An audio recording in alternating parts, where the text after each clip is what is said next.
एक बार की बात है, एक छोटे से गांव में रमेश नाम का एक किसान रहता था। रमेश बहुत मेहनती और ईमानदार था, लेकिन वह गरीब था। उसके पास केवल एक छोटा सा खेत था जिस पर वह अनाज उगाता था। एक साल गांव में भयंकर सूखा पड़ा। बारिश न होने के कारण सभी किसानों की फसलें बर्बाद हो गईं। रमेश के पास भी बहुत कम अनाज बचा था जिससे वह अपने परिवार का पेट भर सकता था।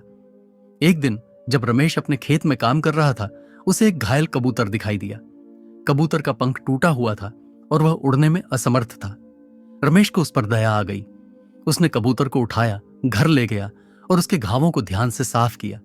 फिर उसने कबूतर को खाने के लिए थोड़ा सा अनाज दिया, हालांकि उसके पास खुद के लिए भी बहुत कम था।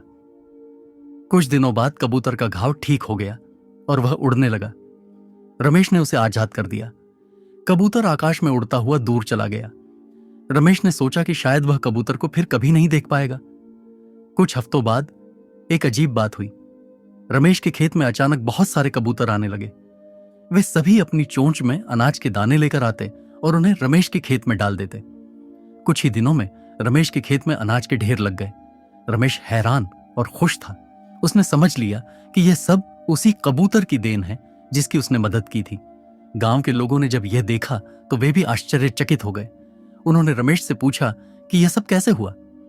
रमेश ने उन्हें कबूतर की कहानी सुनाई। सभी ने रमेश की दयालुता और ईमानदारी की प्रशंसा की।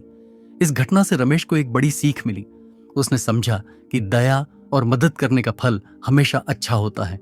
उसकी छोटी सी मदद ने उसकी जिंदगी बदल दी। रमेश ने अपने बच्चों को भी यही सिखाया कि हमेशा दूसरों की मदद करनी चाहिए, चाहे परिस्थितियां कितनी भी कठिन क्यों न हो। कहानी का सार, दया और मदद करने का फल हमेशा मीठा होता है।